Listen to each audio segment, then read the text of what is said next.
A little girl with skinned knees and $1.50 in coins walked up to a stranger in a cafe and said 6 words that would change everything. She had no idea he was a millionaire, and he had no idea he was her real father. Stay with us, because this story will break your heart, then slowly stitch it back together. Let us know in the comments where you're watching from, and if you believe family is something we're born into, or something we choose. The morning rain had finally stopped, but left behind shallow puddles that reflected the weary gray of Brooklyn sky. 6-year-old Mia Torres stood on the cracked sidewalk just outside the corner cafe with a small paper bag clutched in one hand and her sketchbook pressed to her chest with the other. Her dark curls peeked out from under a faded knitted beanie, and her coat, though a size too large, had been lovingly patched by hand. She hesitated just long enough to count the crumpled bills in her pocket again. 3 $1 notes. She had earned them over the past 2 weeks, drawing portraits for elderly neighbors in her Aunt Camilla's apartment building. One had paid her in quarters, another with a leftover birthday card containing a wrinkled bill. She had saved it all. Today was special. Today she would buy something for Camilla, something to make her smile again. Lately, Camilla had been quieter, more cautious, checking the locks twice at night, watching the news with a clenched jaw, and staying up long after Mia went to bed. Mia had overheard the hushed phone calls. Words like campaign and senator in custody slipped through the cracks of the apartment's thin walls, but she did not understand them. What she did understand was that Camilla had been the only person in the world who had ever tucked her in at night, who had ever painted sunflowers on her bedroom wall even when they had no money for groceries. And so this morning, with the clouds parting and the world damp and new, Mia had one goal: a small almond croissant from their favorite cafe, the one Camilla always eyed but never bought for herself. As she pushed open the glass door, the bell chimed overhead with a soft ring. The scent of fresh pastries and warm coffee wrapped around her like a hug. She took her place in line behind a man in a dark wool coat. He was tall and serious-looking, talking quickly into a phone and holding a paper folder in one hand. The barista handed a latte to a customer ahead of them and turned with a rehearsed smile. Next, the man stepped forward, still distracted by his call. 1 coffee, Americano, extra shot. Make it fast. He pulled out his wallet, opened it, then froze. His brows furrowed as he checked another pocket, then another.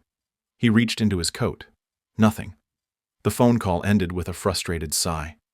I must have left it in the other jacket. He glanced at his watch.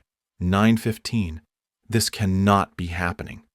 The barista had already poured the drink and now stood waiting. I'm sorry, sir. Your card isn't going through. Do you have another method of payment? He patted his pockets again, voice growing tense. I don't have time for this. I have a press call in 15 minutes, and this is the only cafe on this block with decent coffee. I swear I'm good for it. I'm Elijah Cruz. The barista blinked slowly. That means nothing to me, sir. Without payment, I can't complete the order. Mia stepped forward before she could second-guess herself. Her sketchbook bumped against her coat as she reached up and offered the 3 crumpled bills. I can pay for him, she said softly. The cafe fell quiet. The barista raised an eyebrow. The man turned, finally noticing the small girl standing beside him. He looked down, startled. You don't have to do that, sweetie. She shrugged. It's okay. My aunt says helping someone is more important than anything else. Even almond croissants. A soft laugh escaped the barista's lips. Well, I guess kindness still lives in Brooklyn. She accepted the bills, handed over the coffee, and gave Mia a small wink. The man knelt to Mia's level, his face softening. What's your name? Mia Torres. I'm 6. I like to draw people. Her words tumbled out with childlike confidence. Something in the man's expression changed. Torres. He echoed it as if trying the name on his tongue. Do you live around here? Mia nodded. Just past the mural of the blue heron, with my Aunt Camilla. Her voice held pride. She makes the best arroz con leche in the world. The man's eyes studied her closely now.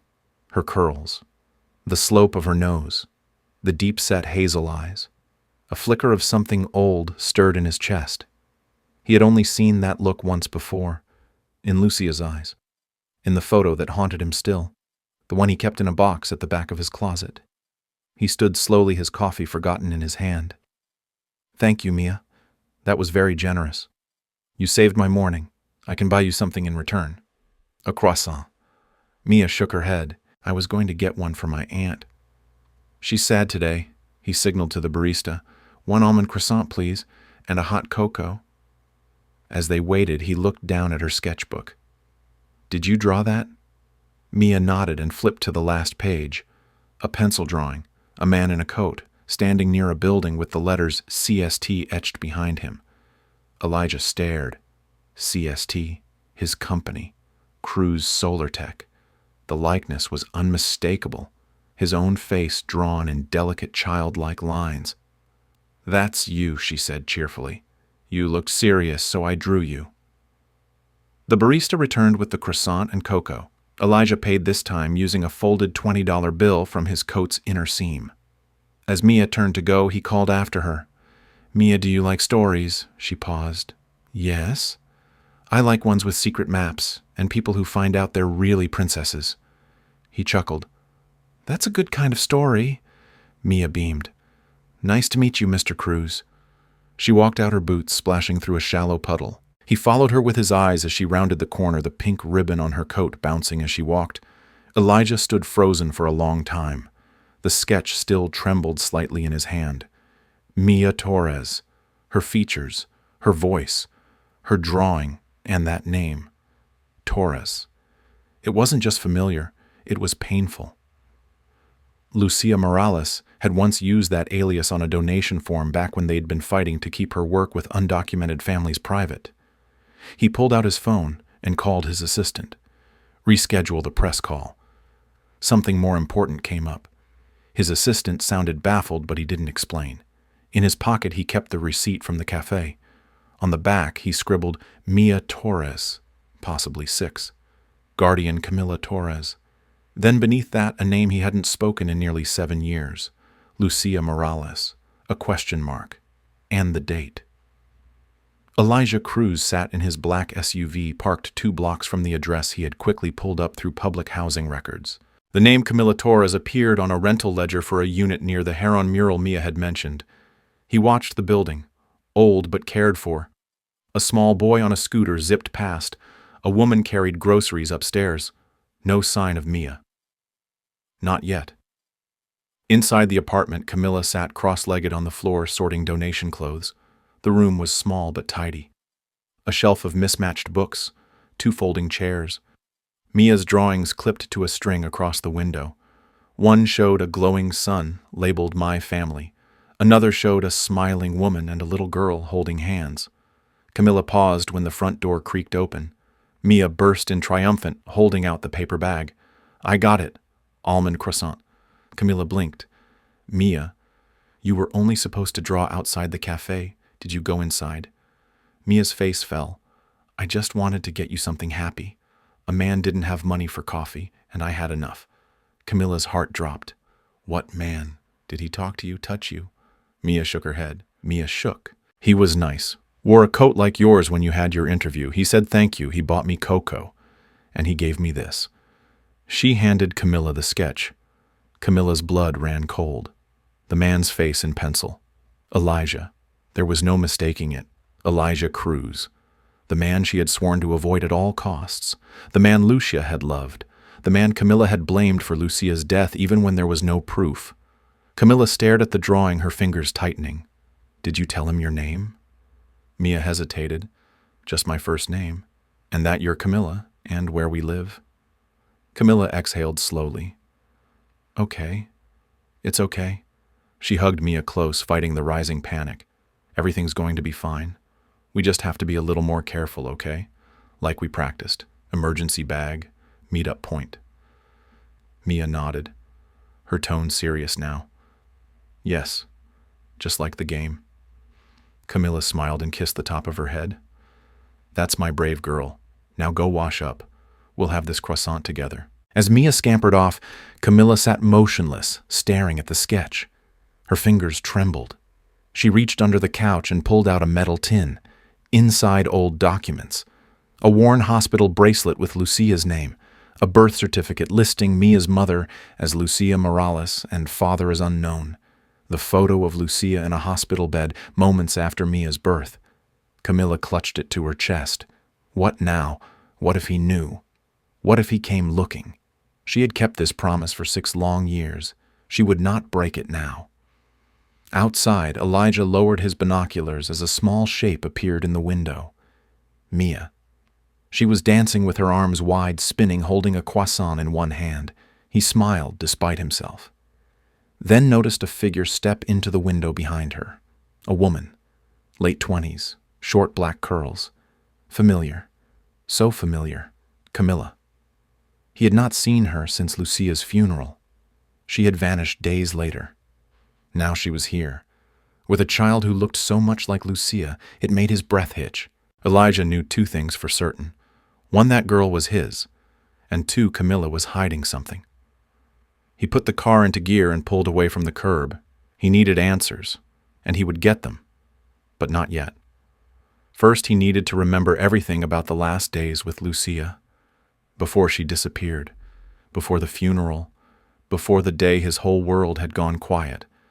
And as the sky above Brooklyn began to brighten, 1 man and 1 little girl connected by a cup of coffee and a drawing had unknowingly set into motion the unraveling of a secret that would change all their lives forever.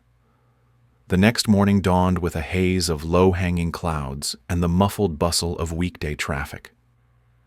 Camilla Reyes stood at the edge of the small balcony, cradling a chipped mug of black coffee, her eyes scanning the street below with the wariness of someone who had spent too long learning how to disappear. She had barely slept. The moment she had seen that sketch of Elijah's face clutched in Mia's little hands, something inside her had shifted. A mixture of fear and guilt, and something else she refused to name.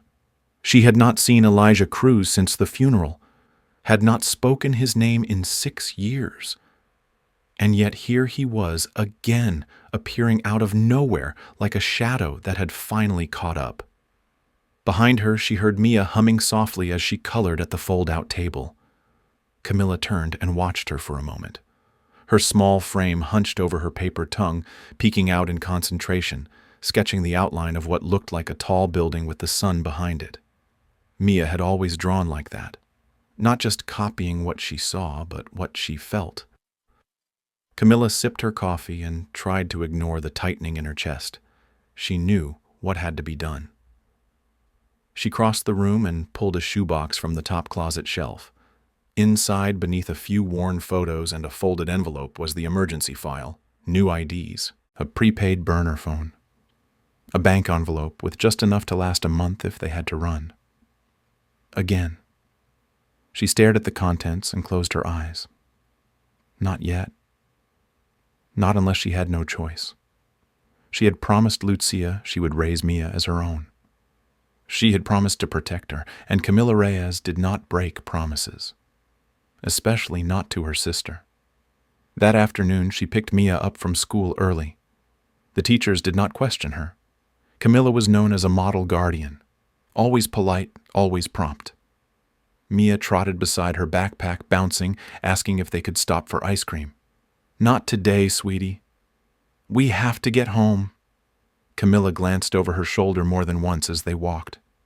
She saw nothing suspicious, but she had learned long ago that danger rarely announced itself. Meanwhile, across the East River in a sleek glass office lined with solar awards and minimalist furniture, Elijah Cruz sat at his desk staring at a security photo. His assistant Jordan hovered nearby. "That's her, right? The one from the cafe." Elijah nodded slowly. "Yes, that's her. Mia." Jordan lowered his voice. "You want me to do a background check?" Elijah looked away from the screen. "No, not yet. Just tell me everything you can find on Camilla Reyes. Quietly, and not through the company system. Use my personal consultant." Jordan nodded and left without another word.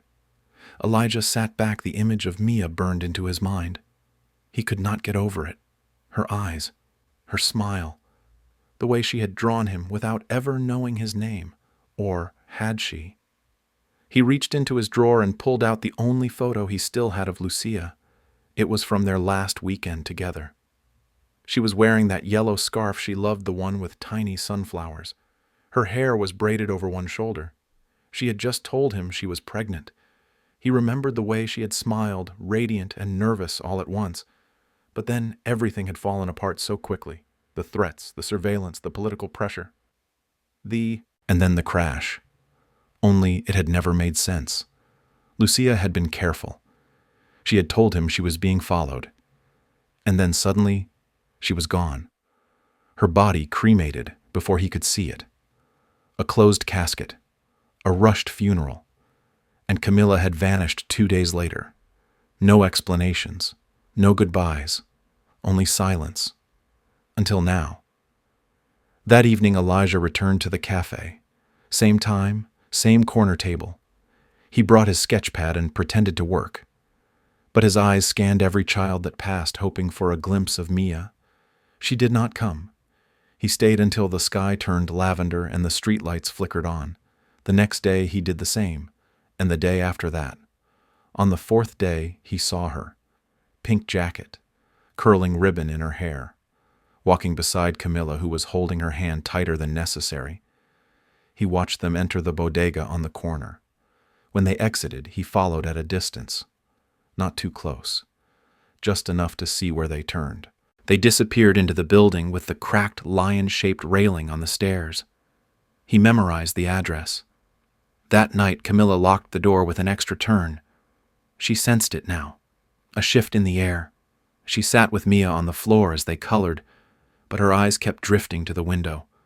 After Mia fell asleep, Camilla opened her laptop and typed in one name she had not allowed herself to search for in years. Elijah Cruz. The results spilled in. Clean energy mogul, innovator, board chair, investor. She clicked on an article with his photo. It had been taken recently. His face was a little older, a bit more tired, but still unmistakable. The man Mia had sketched without ever meeting him. Camilla shut the laptop with shaking hands. The story was catching up to them. Fast 2 days later, Elijah made his move. It was raining again. A light drizzle that turned the city into a blur of umbrellas and horns. He stood just outside Mia's school holding a folded umbrella and a wrapped package under his arm. When Mia emerged with her class laughing about puddles and spelling bees, Elijah stepped forward and knelt gently to her level. Mia, she looked up surprised. You, from the cafe. He smiled softly. I wanted to thank you properly. He handed her the wrapped bundle. Inside was a professional sketch pad and a box of real charcoal pencils, the kind used by illustrators. Her eyes widened. For me. You remembered? He nodded. You have a gift. You should keep drawing. She looked over her shoulder. Camilla had not arrived yet. She usually came from the clinic on Thursdays. Mia clutched the sketch pad to her chest. Thank you. I drew more pictures. Do you want to see? He smiled. I'd love to. She opened the first page. It was a drawing of 3 people holding hands under a giant tree. One looked like her. One looked like Camilla, and one looked like him. Elijah's throat tightened. She pointed to the 3rd figure. This is the man from my dreams. He's always near the sun. I think he's my angel dad.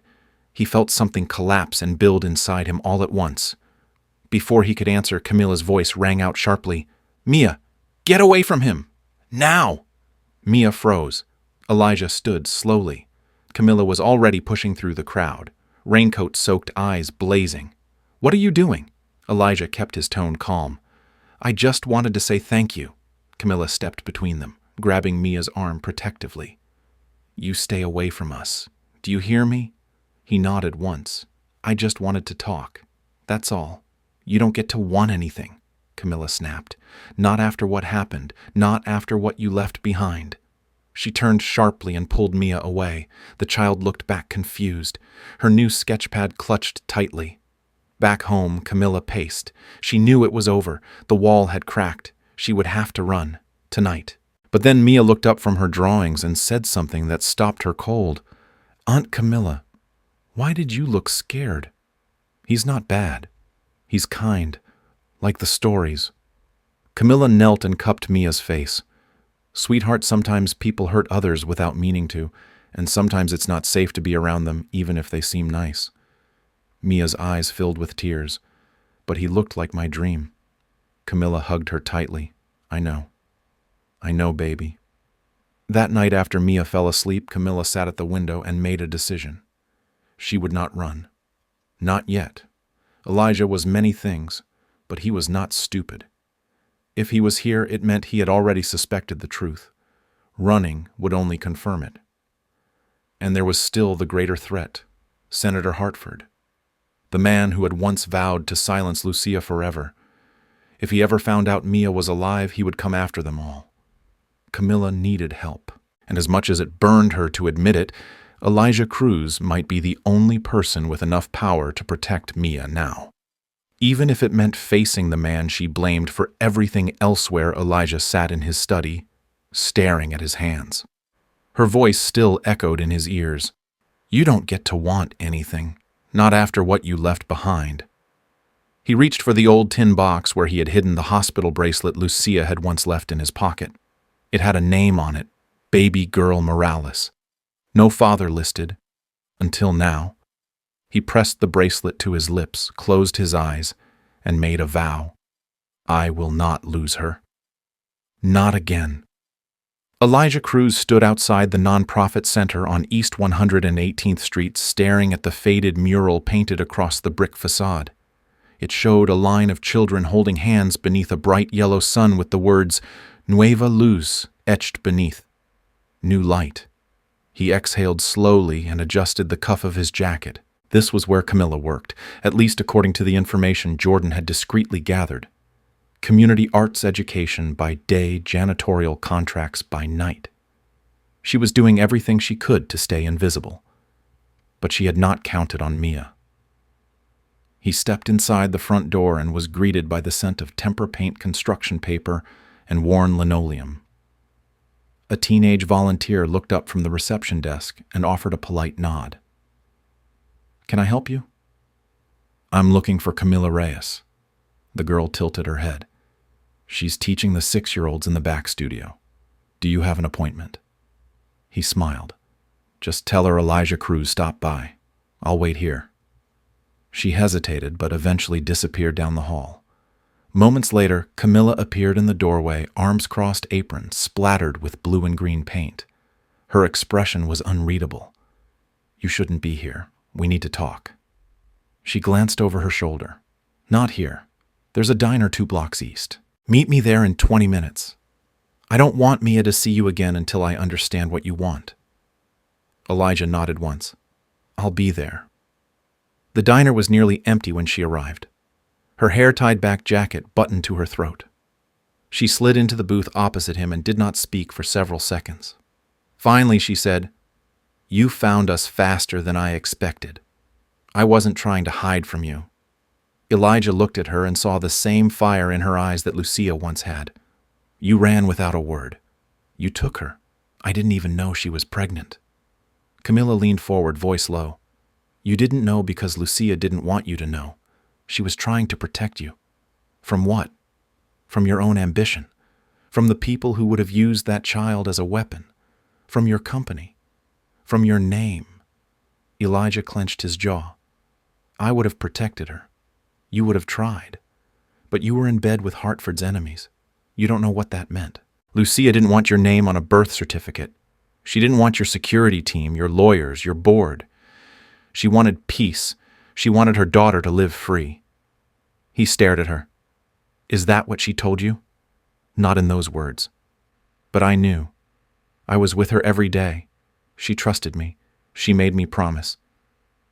When she died, Camilla's voice caught.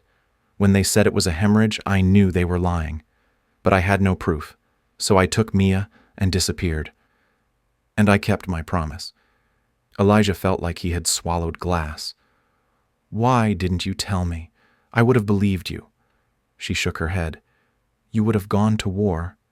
You would have made it public. You would have done exactly what she feared. And Mia would have grown up under cameras and lawsuits. Elijah reached into his coat pocket and pulled out the photo. The one of Lucia in the sunflower scarf. I still loved her, even when she left. Camilla looked down at the picture and her hands softened slightly.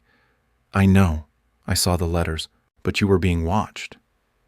She didn't want to risk it. Elijah leaned back. And now, what do we do? She was quiet for a long time. Then she said, I don't know. You're not the only threat anymore. That night, Elijah returned to his penthouse, overlooking Central Park. He poured a glass of whiskey he would not drink and stood at the window. He had built this life from nothing, from the ashes of a boy raised by a grandmother who taught him to fight for light even when everything around him was darkness.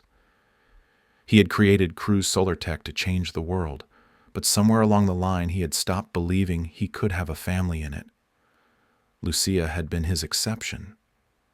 And Mia was the consequence of a love he had let slip through his fingers. He turned away from the window and picked up his phone. Jordan, I need you to dig deeper. Into Lucia's father, Senator Hartford. Discreetly. Jordan's voice crackled on speaker. Already started. There's something strange. Her hospital records are sealed. Not just standard privacy sealed. Red tape, executive privilege level. Also, there's no official birth certificate for Mia in the public database. Like someone scrubbed it. Elijah's grip tightened. Keep going. Jordan paused. You think Hartford? I think someone wanted Lucia's pregnancy erased. And I want to know why back in the Bronx, Camilla stood in the kitchen rinsing out Mia's paintbrushes. The little girl was in bed snuggled beneath the quilt they had sewn together last winter. The apartment was quiet. Too quiet. Camilla dried her hands and opened the cabinet above the fridge. Inside was a tin box she had not touched in over 5 years. She carried it to the couch and sat down slowly. Inside were letters, dozens of them, some written by Lucia, some by Elijah. She had kept them all, just in case. At the very bottom, wrapped in a velvet scarf, was a sealed envelope. Lucia's handwriting. For Mia. When she's ready. Camilla stared at it. Her thumb traced the edge. She knew what was inside. The truth. A letter from a mother to a daughter she would never meet. She had promised to give it to Mia when the time was right. But the time had never felt right. Until now. She placed it gently on the table and went to bed, heart heavy with decisions she could no longer avoid. 2 days passed without contact. Camilla kept Mia close, dropped her off and picked her up from school herself, monitored every call. She knew Elijah was watching from a distance. She felt it, but he kept his word and stayed away. Until the letter came. It was delivered by hand. No return address. Just her name in crisp black ink. Inside was a single sheet of paper. I don't want to take her from you. I just want to know her. Let's talk. One more time. No lawyers. No tricks. Just truth. Please. Camilla folded the note and stared out the window. She could refuse. She could disappear again. But something in Elijah's words felt different, like he was no longer the man she had feared, like he had changed. That afternoon she met him again, this time in a church courtyard where the noise of the city melted into silence. They sat on opposite benches. I read your letter, and I believe you, but that doesn't mean I trust you. Fair. I didn't come to claim her. I came because she found me. Camilla looked at him, her face unreadable. She paid for your coffee and changed everything. He nodded. I want to be in her life, however you'll let me. As a friend, a donor, a name on her art supplies, anything, just let me be there. Camilla hesitated, then said, if you're serious, you'll follow my rules. No press, no claims, no blood tests unless she asks, no trying to win her over, just be there, quietly. Elijah nodded. Agreed. Camilla stood. She turned to go, then paused. She likes giraffes. Don't ask me why, it's just her thing. He smiled. Got it.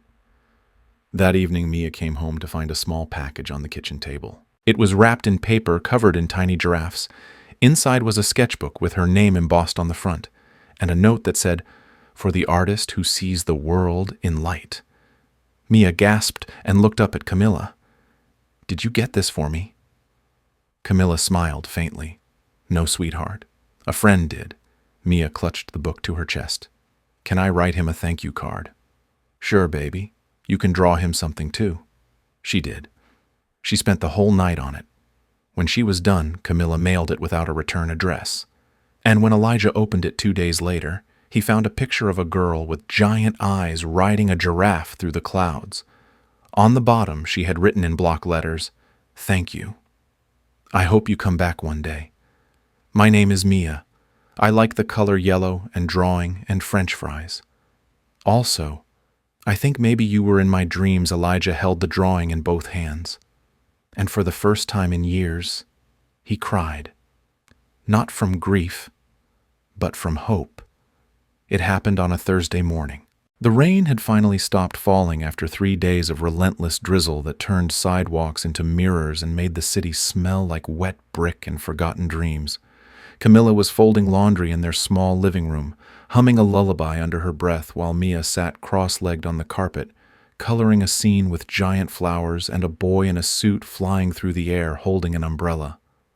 The doorbell rang just once, short and sharp. Camilla froze. No one rang their bell, not without calling first, not without warning. She set the clothes down and wiped her hands on her jeans before walking to the door. Through the peephole, she saw 2 people, a man in a suit and a woman in a charcoal gray coat with a clipboard. Camilla's chest tightened. She opened the door just a few inches and looked at them through the crack. "Can I help you?" The woman smiled, practiced and hollow. "Good morning. I'm from Child Protective Services. My name is Denise Harrow, and this is Officer Bray from the local precinct. We've received a report regarding a child residing at this address." Camilla's stomach dropped. "I don't understand. Who filed it?" The man, Officer Bray, lifted a hand. "I'm going to have to ask you to step aside, ma'am." Camilla didn't move. Mia looked up from the floor, sensing the shift in the air. "What is this about? We have reason to believe there may be a case of custodial interference and potential falsification of guardianship documents. I'm sorry, but we're going to have to ask you to bring the child forward." Camilla's voice cracked. "She's my daughter. She is not your biological child, ma'am. And according to our report, her birth mother is deceased and the father is unknown. There is concern you may have taken the child across state lines under false pretenses." Camilla felt like the floor had vanished beneath her. "I have custody. I have every right." The woman opened her folder. "We couldn't verify your guardianship papers in the system. They're missing. And the medical records linked to the child list no legal parent or guardian. That is highly irregular. At this time, we are requesting that you allow us to bring the child in for evaluation." Just overnight, Camilla's hands were shaking. "No, absolutely not. She's 6. You're terrifying her." Officer Bray stepped forward. "Ma'am, if you do not comply voluntarily, we will be forced to involve the family court and proceed with a removal order." Camilla turned her head toward the living room. Mia had stood up and was clinging to the arm of the couch. Her big brown eyes were filled with tears. Camilla opened the door wider, blocking the view. "Please, just let me call someone." At that exact moment, a deep voice cut through the tension like thunder cracking through silence.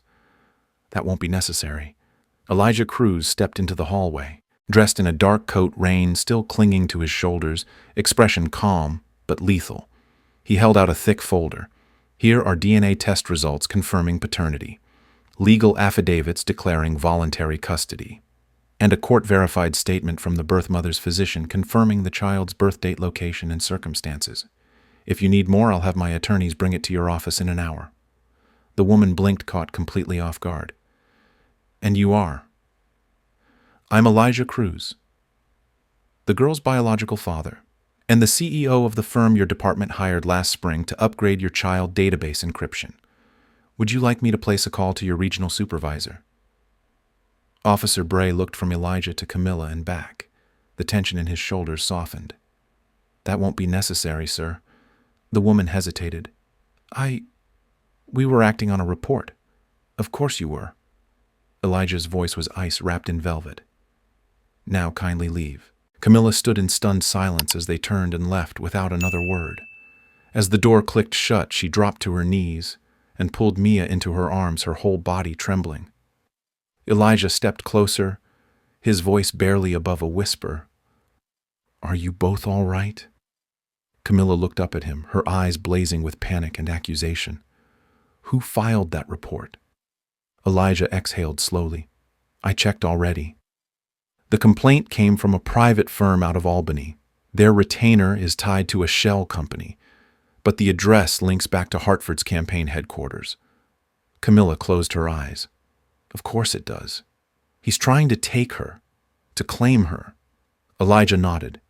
"He wants to make her a symbol, rebrand his legacy, show the world he's a loving grandfather, after what he did to Lucia, after everything." Camilla stood and paced the room. She could barely breathe. "I knew this would happen. I knew if you came near us it would start again. And you promised." "I did. And I'm sorry. But if I hadn't been here today, she would have been taken." Camilla turned to him. "What do we do now?"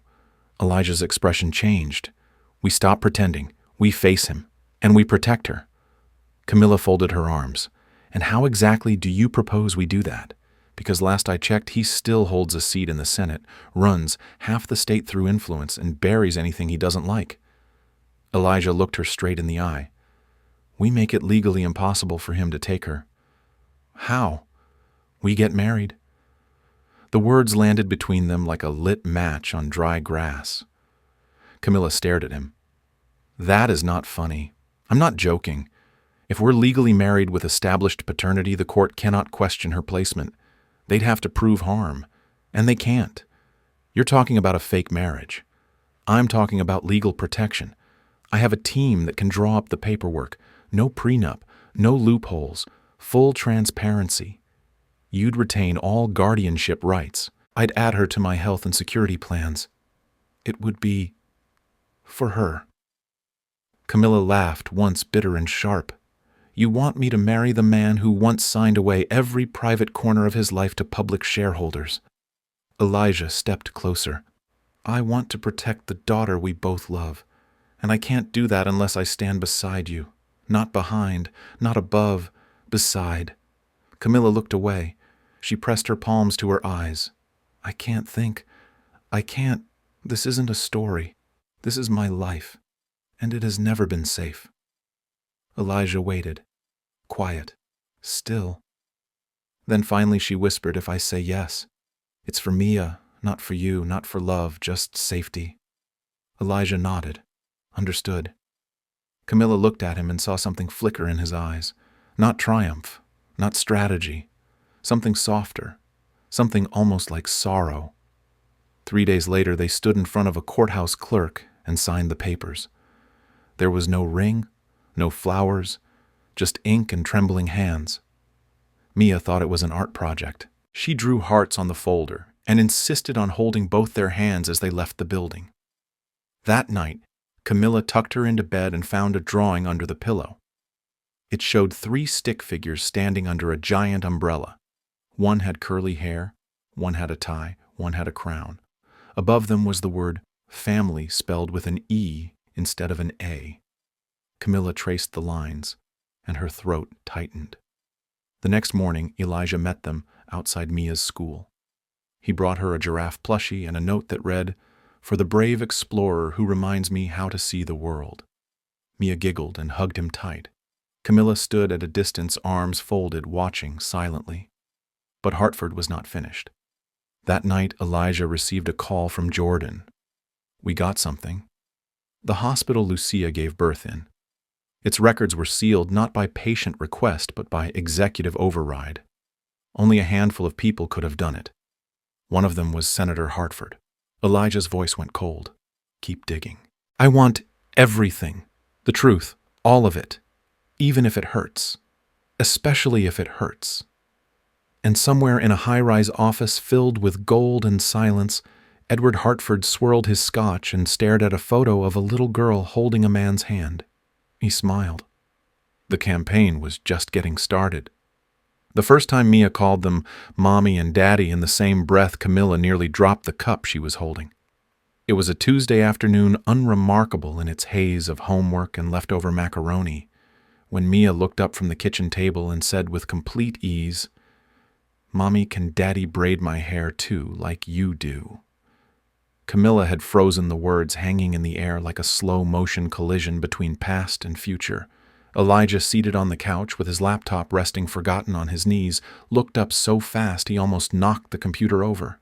The silence that followed was tender and electric, a tightrope stretched between reality and the soft dream neither of them dared to name. Camilla recovered first, brushing a stray curl from Mia's forehead and saying, "Of course he can." Elijah stood slowly, hands unsure as if stepping into sacred territory, and gently took the brush Camilla handed him. His fingers weren't perfect, not yet, but they were careful. Reverent. Mia giggled as he fumbled with the first strand. It came out lopsided and Camilla fixed it behind his back, but no one said a word. Later that evening, after Mia had gone to bed with her giraffe, plushie tucked under her chin, and her sketchbook filled with stars and stick figure families, Camilla and Elijah sat on the fire escape outside the apartment, watching the lights of the city shimmer like 1,000 restless thoughts. Camilla spoke first, her voice low.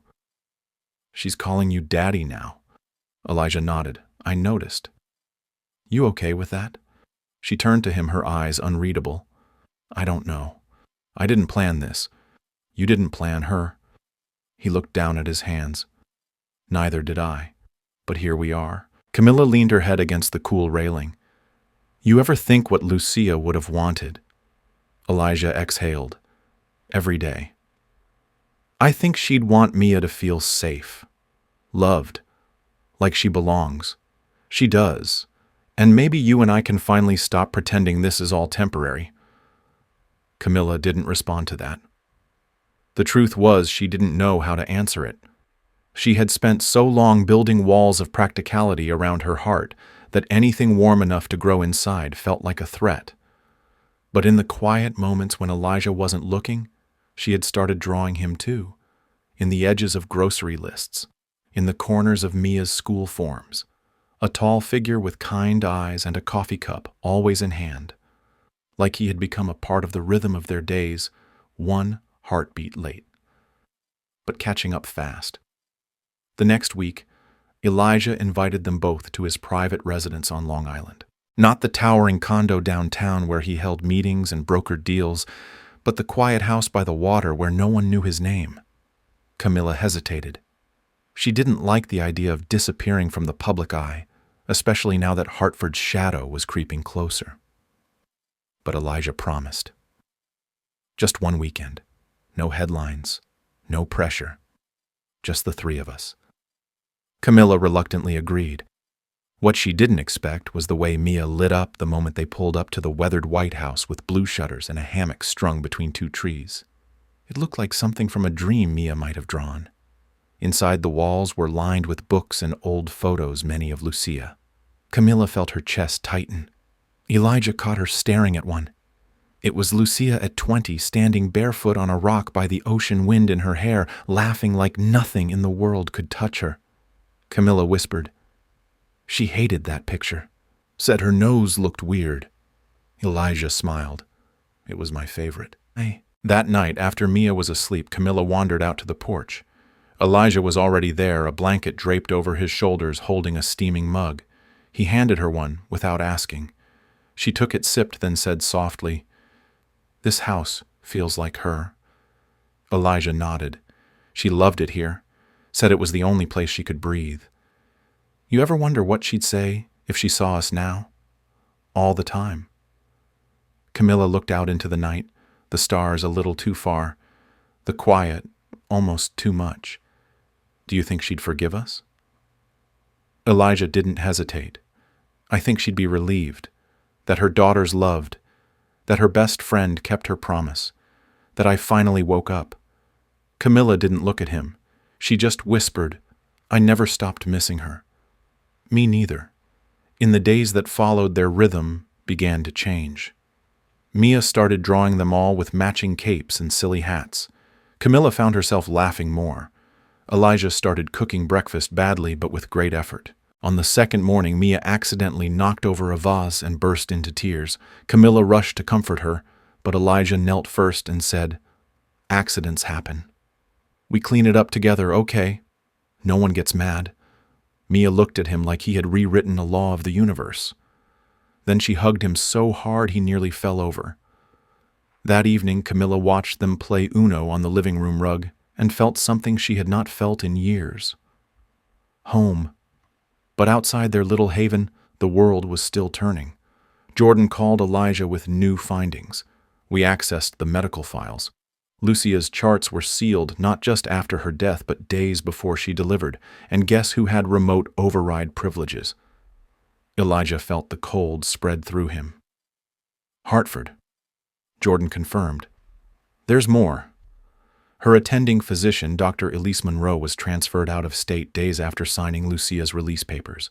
She hasn't spoken to anyone since. Camilla listened to the call with pale silence. She remembered Dr. Monroe, kind eyes, hands that shook slightly when holding the baby. She had whispered, "I'm so sorry," more than once. Elijah made the call. Dr. Monroe answered on the third ring.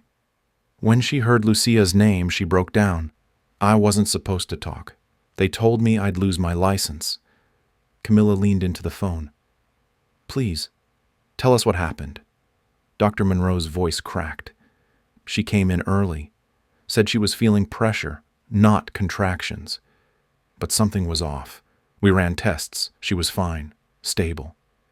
But then a man came in, said he was from the family, handed us a signed order, told us to induce, said it was life or death. I didn't want to. But the hospital administrator backed it, said it came from the top. Elijah's jaw tightened. What did they give her? Misoprostol, off-label, high dose. It sent her into labor. Complications started right after. We lost her within hours. Camilla couldn't breathe. Elijah's voice was steady.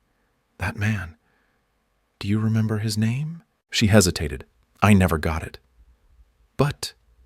He had a tattoo on his wrist, a triangle with a line through it. Camilla gasped. "Marcus Crane." Elijah nodded. That was Hartford's fixer. Dr. Monroe began to cry. I tried to warn someone. But the file was sealed. I thought if I just stayed quiet. "I'm so sorry." Elijah thanked her, promised to keep her name out of it. But the truth was now a flame licking at the feet of the giant who had hidden too long in shadow. That night Elijah sat at the kitchen table staring at the letter Lucia had written Camilla. He had read it 3 times. Each time it felt like a new wound. She had known, she had feared, and she had trusted Camilla above all. He looked up as Camilla entered wearing one of his old college sweatshirts Mia had found in a box. She paused when she saw the letter. "You read it?" Elijah nodded. Her words, they still sound like her. Camilla sat down across from him. She wanted Mia to be raised with love. Not power, not lies, just love. Elijah looked at her. "And that's what we're doing. But Hartford won't stop. We need to go public. Expose him." Camilla's hands clenched. "He'll bury us. Not if we bring the receipts, hospital files, DNA, her letter, Dr. Monroe's statement. We can go to the press." Camilla looked at him for a long moment. "And Mia. If we do this, she'll be in the center of it." Elijah leaned forward. "Then we protect her with everything we've got." Camilla nodded. "Okay, let's do it. Let's end this." The plan was simple. 1 week from today, Hartford was hosting a charity gala for his campaign. Elijah had an invitation. Camilla had the story. They would walk in as guests, leave as truth-tellers. Mia would stay with Jordan's sister, a former teacher who adored her. They practiced what to say, rehearsed the statements. Camilla stared into the mirror the night before and whispered, "For Lucia, for Mia, for every lie you ever buried. We're digging them up now." And outside the wind began to rise, as if the world knew a reckoning was coming. The gala was held in a marble hall, lined with golden chandeliers and mirrors, tall enough to reflect the ambition of every politician in the room. Waiters moved like whispers between the clusters of donors and influencers and media, faces their trays balancing crystal flutes and small dishes whose names were more complicated than their flavors. Outside, black cars pulled up in steady intervals, while the press snapped photos and reporters whispered guesses behind glittering masks. But inside, past the laughter and violin strings, the truth sat in the breast pocket of Elijah Cruz's suit jacket, folded neatly next to his phone. He had not taken his eyes off Camilla since they walked in. She wore a dress Lucia once loved, navy blue with a simple neckline and soft sleeves that made her look like both thunder and the calm before it. She walked with certainty, her steps echoing on the marble floor like someone who had nothing to hide and everything to reveal. Beside her, Elijah was composed, jaw-tight posture, straight heart pounding like a drum against glass. Every word they had practiced was swimming behind his teeth. They had one chance to break the story, and Hartford was right there, standing beneath a chandelier, shaking hands with a senator whose smile was all teeth and no soul. Camilla saw Marcus Crane, too, still shadowing Hartford like a loyal hound, still wearing that smug look as if no one had ever dared challenge his grip on the underworld of respectable evil. But this time, they were not running. They were armed, not with weapons, but with evidence. Hospital records, DNA results, the sealed birthing order signed under duress, the letter from Lucia, the recording of Dr. Monroe's voice trembling as she confessed what was done to the woman who had died bringing Mia into the world. And then the photos, Mia's drawings. One of them showed Hartford drawn from memory and whispered warning, his crooked smile and tattoo visible in a child's simple strokes. She had drawn him because Camilla had told her never to forget his face. He was the man who had tried to erase her mother, and now he was raising funds for a future presidential run, Elijah signaled to the journalist waiting by the bar. Her name was Denise Langford, Pulitzer nominee, investigative veteran, one of the few reporters left with a backbone made of something other than paper and fear. She had promised full coverage and protection of their identities until the release. But she needed a quote, a photo, a confrontation. That was why Camilla was there, to speak, not just as a sister or protector, but as a witness. At precisely 8:30, Hartford took the stage. His voice, like oil on a pond, spread across the room with ease. He spoke of integrity, of protecting families, of reforming the foster system to eliminate corruption. Camilla's hands curled into fists. Elijah leaned in. Now. She stepped forward just as the room quieted for applause. Elijah followed. Denise raised her phone recording from her corner. Camilla's voice rang out clear as a bell. Senator Hartford, would you like to tell this room what happened to Lucia Reyes? The room turned, heads swiveled. The applause died in a ripple of silence. Hartford blinked. I'm sorry. Who? Lucia Reyes. She died giving birth after your fixer forced a procedure without consent. Her daughter is alive. And I have the proof you tried to erase her. The silence cracked into murmurs. Hartford laughed sharp and cold. I'm not sure what fantasy you're living in, young lady, but if you have allegations, take them to court. Camilla held up a folder. Already did. Injunction filed yesterday. And this isn't fantasy. It's your handwriting on the birthing override. It's the doctor you silenced. It's the daughter you tried to erase. She's real, she's brilliant, and she remembers everything. Elijah stepped forward. And I am her father. The crowd gasped. Flashes popped. Denise was still recording. Hartford's smile twisted. So this is your game. Drama and accusations. You think this circus will matter? Camilla's voice rose. You don't scare me. Not anymore. The only person who should be afraid is you. Because the truth is out. Hartford's face hardened. Guards. Escort them out. But Denise stepped in. I'm press. Protected by law. And this is breaking news. Her phone screen showed the live stream already spreading across social media. Thousands were watching. Millions would see it before sunrise. Camilla and Elijah left the gala with Denise. Backstage, Marcus Crane tried to follow, but Jordan's security detail stationed outside in case of trouble blocked him. Camilla turned once before stepping into the car. For the first time, Marcus looked uncertain. Elijah leaned over as the doors closed. This is just the beginning. They rode back in silence, Camilla clutching the envelope that held Mia's drawing, Elijah checking the stream views. Over 800,000 already. When they reached Jordan's sister's house, Mia was asleep on the couch, giraffe tucked under her arm. Camilla knelt beside her. She kissed her forehead and whispered, "You are safe. You are known, and no one will ever erase you again." Elijah watched from the doorway, heart full and aching. The next morning, the press exploded. Headlines screamed the story. Senator's dark past exposed. Whistleblower reveals deadly cover-up. Hidden child of a murdered mother steps into the light. Camilla's face was everywhere. Elijah's too, but most of all Mia's drawing of the triangle tattoo and the words she had written in crayon. "Mommy said to run if you see this man." That line alone was retweeted by celebrities, parents, activists. The world had heard the voice of a child and chosen to believe her. Within days, Hartford's campaign unraveled. A Senate Ethics Committee opened an investigation. Marcus Crane disappeared from public view. Denise received threats but stood firm. And Camilla was offered protection, public and legal. But the battle was not over. Hartford filed a defamation suit. Camilla countered with a wrongful death claim. Elijah called in every favor he had. Lawyers worked around the clock. Mia went back to school with a new last name quietly added to her file. Cruz. She liked it, said it sounded like a superhero. Elijah cried the first time he saw it in print. Then one morning Camilla found an old photo of Lucia holding a baby wrapped in blue. Her own baby picture. On the back in Lucia's handwriting it said, "For whoever raises her, thank you. She is the best of me." Camilla brought it to Elijah. They framed it, hung it above Mia's bed. The court case dragged on.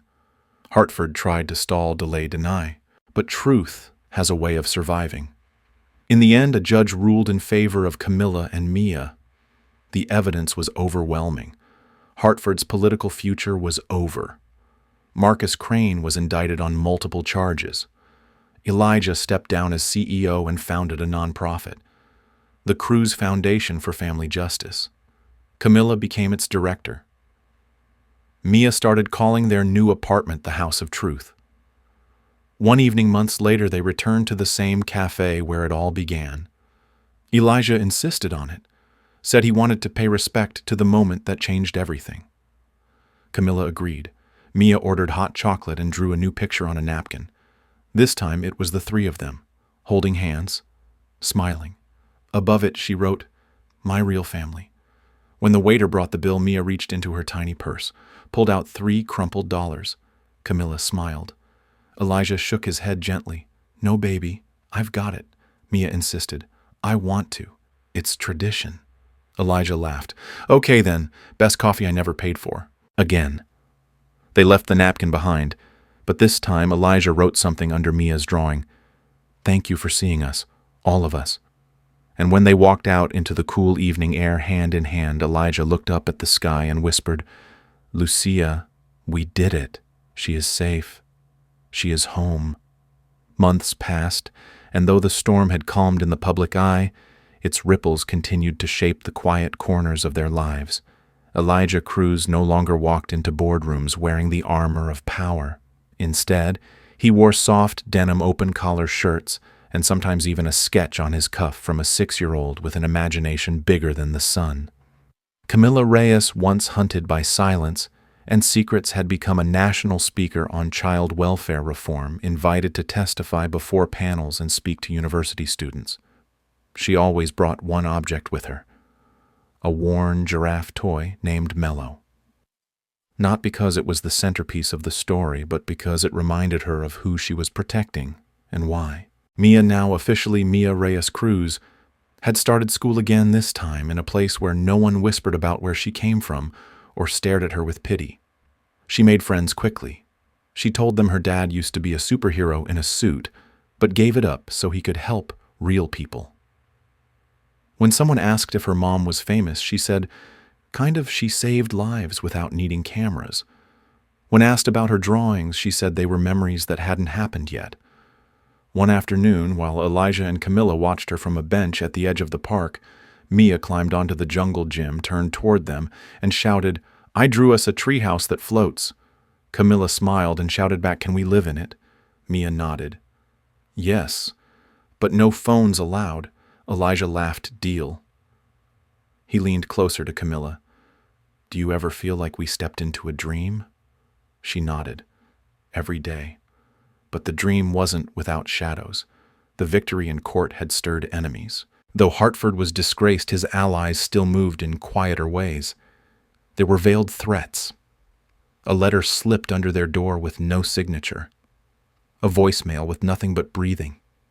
The price of exposing truth had not been paid in full yet, but they stood together. Camilla took self-defense classes. Elijah hired a security consultant, a quiet woman named Nadine, who had once worked with whistleblower networks abroad. Mia, unaware of the grown-up burdens surrounding her, continued to shine. Her teacher called one day to say Mia had drawn a picture of the classroom on fire, with wings carrying it to the sky. When asked what it meant, she said, "Sometimes broken things can fly if you believe hard enough." The teacher had cried. Elijah framed the drawing. Camilla hung it beside the front door. It became a reminder that even when the ground trembled, hope could still lift you. A month later, they received a letter from Lucia's old law school roommate.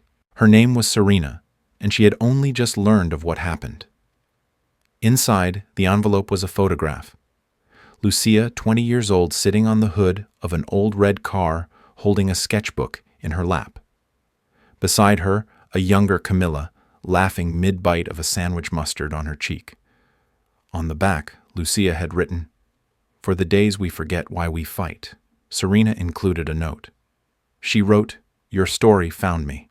I want to help however I can. I run a foundation now that provides scholarships to children of incarcerated or missing parents. We would be honored to name a grant after Lucia." Camilla read the letter twice before passing it to Elijah. They agreed. A month later, the Lucia Reyes Memorial Grant was announced. Mia's face was the first to appear in the promotional video. She wore a flower crown she made herself and said, "My mommy was brave. Now I want to be brave like her." The video went viral. Donations poured in. Schools requested visits.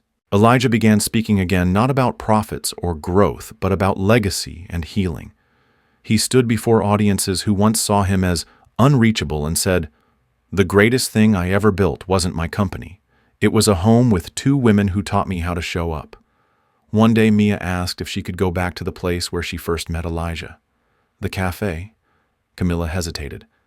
Memories lived there, both beautiful and sharp. But Mia insisted. "I want to say thank you to the table." So they went. The barista remembered them. She brought out extra marshmallows with Mia's hot chocolate. Elijah ordered the same drink he had the day Mia gave him her last $3. Camilla just watched her hand resting on the back of Mia's chair. Mia stood up on her tiptoes and kissed the table. "Thank you for giving me my dad." Elijah swallowed a lump in his throat. Camilla squeezed his arm. As they left, the barista handed Mia a folded note. "This was left here for you last month." Said it was for the little girl with the brave eyes. Mia opened it in the car. Inside was a crayon drawing, a giraffe holding a shield. On the back, in shaky handwriting, it said, "You won. Now help others win too." No signature, just a smudge of red ink. They never figured out who sent it. Camilla suspected it was from someone within the system, someone they had unknowingly freed. Elijah thought maybe it was from a child who had been watching. Mia said it came from the giraffe himself. And none of them argued with her one chilly evening in December while stringing lights on the apartment balcony. Mia looked up at the stars and asked, "Do you think Mommy can see us?" Camilla nodded. "I think she watches every night." Elijah added, "And I think she's proud." Mia smiled. "Then I'm going to make her even prouder. I'm going to draw the whole world and make it better with colors." Elijah lifted her onto his shoulders and said, "You already are." The holidays came. They celebrated with a small group of friends. Jordan and his sister brought gifts. Nadine baked cookies shaped like giraffes. Denise, the journalist, visited with her partner and handed Mia a printed copy of the article that started it all. It was framed. The headline read, "One cup of coffee. One little girl. One truth that changed everything." Mia hung it beside the drawing of the flying school. Camilla looked around the room that night. Laughter, music, family, light. She whispered to herself, "We are the story now, not the secret, not the silence. Us, living, growing." And then one day, without warning, Elijah got a letter from his estranged father. They hadn't spoken in over 20 years. The envelope was heavy. Inside was a simple card. "I saw what you did. I don't know how to say it right, but I'm proud of you, and I want to meet my granddaughter." Elijah sat on the steps for a long time holding the card. When Camilla found him, he showed it to her. She said, "Maybe it's time for the next chapter." Mia peeked out the door. "What chapter?" Elijah smiled. "The one where we add more pages." That weekend they drove out to the coast, a small town, a small house. His father lived alone now. The reunion was quiet. No dramatic hugs, just coffee, old stories. And eventually, Mia curled up beside the man she barely knew and said, "Do you want to draw with me?" He nodded. They drew trees, stars, a giraffe wearing a crown. Camilla watched from the porch. Elijah stood beside her. This was healing. Not flashy, not loud, just steady, honest, slow. They stayed the weekend. By the end, Mia was calling him Papi Joe. When they returned home, she placed her newest drawing on the fridge. It showed a house made of hands holding a heart. Above it, she wrote, "Safe, loved." Together, spring arrived not with a dramatic shift, but in the way soft rain washed the sidewalks and cherry blossoms spilled across city streets like forgotten confetti. For Elijah Cruz's mornings began with the sound of Mia humming while brushing her teeth and Camilla pressing warm arepas into his hand with a kiss on the cheek. It was a life he would have once dismissed as too quiet, too small. Now it was everything. Camilla had been invited to speak at a global summit on child protection reform. She hesitated, unsure if she should leave Mia behind even for a few days. But Mia, in her ever-earnest wisdom, said, "Mommy, you always say heroes tell the truth. Go tell it to everyone. And when you come back, I'll draw you with a cape." So Camilla went. Elijah rearranged his schedule to work from home and play the role of full-time father, part-time pancake chef. On the second day, Mia fell ill with a mild fever, and Elijah panicked so deeply that he called the pediatrician twice and sat up half the night reading articles about childhood immunity. In the morning, Mia said, "Daddy, you need to chill. I'm not dying. I'm just sleepy." Still, Elijah made her tea and read her stories and gave her a sketchbook to pass the time. She drew herself on the moon with her parents waving up at her, their arms made of sunbeams. When Camilla returned, Mia was better, and Elijah was exhausted but proud. He had not broken anything emotionally or otherwise. Camilla kissed him once for each day she had been gone and whispered, "You did good, real good. But peace has a fragile spine, and the past has a habit of tapping gently just when one dares to exhale." One afternoon, Camilla found a manila envelope taped to their mailbox. Inside were court papers. A motion had been filed by the State Department in response to a reopened claim from Hartford's allies. They wanted to challenge Mia's legal adoption on the grounds that Elijah and Camilla had used media manipulation and public sympathy to circumvent proper procedure. It was a desperate attempt by those left behind in Hartford's downfall, but it was real, and it had weight. Elijah paced the kitchen for hours, grinding his teeth and muttering. Camilla, though shaken, remained calm. "We beat them once. We'll beat them again." But this time, Mia noticed the fear in their eyes. She sat quietly that evening and didn't ask for her usual bedtime story. Instead, she said, "Are they going to take me away?" Elijah knelt beside her and shook his head. "Never, not ever. Do you trust me?" Mia nodded. "With all my crayons." That night, Elijah made a call to Serena Lucia's former roommate, who now ran the foundation. He asked for help navigating the legal terrain. Serena connected them with an attorney named Isaiah Bennett, a former child rights prosecutor turned family advocate. He arrived the next day with gentle eyes, a faded briefcase, and the kind of quiet resolve that made both Elijah and Camilla instantly breathe easier. After reviewing the documents, Isaiah looked at them and said, "This is political retaliation. They're trying to undo what they failed to prevent. But they underestimated one thing. You are a family, and I can prove it." The court date was set for 3 weeks later. In that time, Camilla gathered letters from teachers, neighbors, and community members. Elijah contacted old colleagues and even a few former rivals who had quietly admired his transformation. Mia, meanwhile, decided to prepare in her own way. She made a booklet titled, "Reasons Why I Belong Here."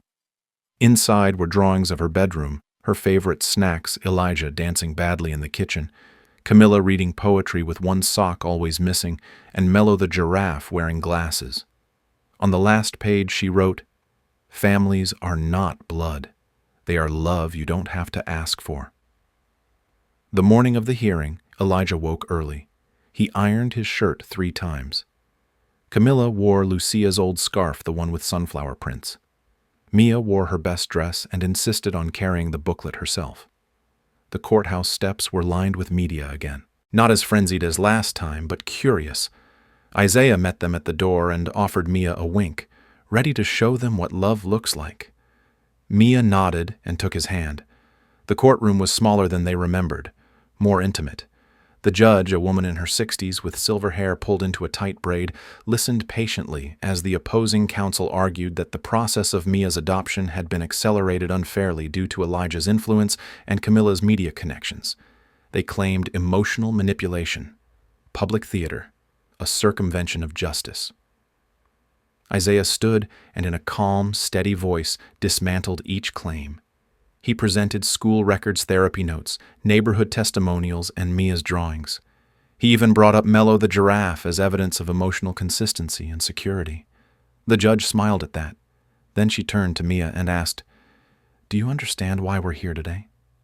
Mia nodded. "I think they want to know if my family is real." The judge leaned forward. "And what do you think?" Mia stood up straight. "I think real means they show up, even when you're scared, even when it's not fun. Real means pancakes and hugs and someone to hold your hand when you're dizzy." Elijah reached for Camilla's hand under the table. The judge closed her file and said, "That's the clearest definition I've heard in years." She ruled that the challenge was denied. The adoption stood. The family stood. Outside, the media caught a photo of Mia holding her drawing booklet high in the air. It ran the next day under the headline, "Girl Defends Her Family with Crayons and Wins." They returned home to find their neighbors had decorated their door with streamers and handmade signs. "Welcome home. Family forever. Mello for mayor." Camilla laughed until she cried. Elijah lifted Mia onto his shoulders and shouted, "We did it." That night, as they sat under the stars with cocoa and blankets, Camilla whispered, "We are unbreakable." Elijah kissed her forehead. "No, we are held together by something stronger than fear." Mia added, "We are stitched with magic glue." And no one argued. Months passed and the world moved on, but the story remained in the hearts of many. Schools began using Mia's booklet as a teaching tool. The Lucia Reyes Memorial Grant doubled its reach. Elijah was asked to join a task force on corporate ethics and child welfare funding. He declined the board seat but agreed to help write the policy framework. He said, "I don't want power. I want to make sure no one has to buy coffee to be heard." Camilla was nominated for a National Service Award. She refused to attend unless Mia could give the speech. The committee agreed. On the day of the ceremony, Mia stood at the podium, grinned, and said, "My mommy is a hero. My daddy is brave. I'm just the lucky one who gets to tell their story." She held up a new drawing, a giraffe, a sunflower, and a man in a cape made of blueprints. The audience rose in applause. No one noticed that Elijah and Camilla were holding hands under the table the entire time. And just like that, what began with a humble cup of coffee and a little girl's kindness became a family stitched together by love, truth, and quiet bravery. Mia didn't just find her father. She reminded him and the world that real strength is showing up, not showing off. If this story moved you, type family is chosen in the comments and tell us where in the world you're watching from. We'd love to hear your thoughts. And if you're still thinking about Mia's crayons, Elijah's second chance, or the way Camilla never stopped fighting for love, don't go anywhere. Because the next story might just make you believe in miracles all over again. Subscribe so you don't miss it.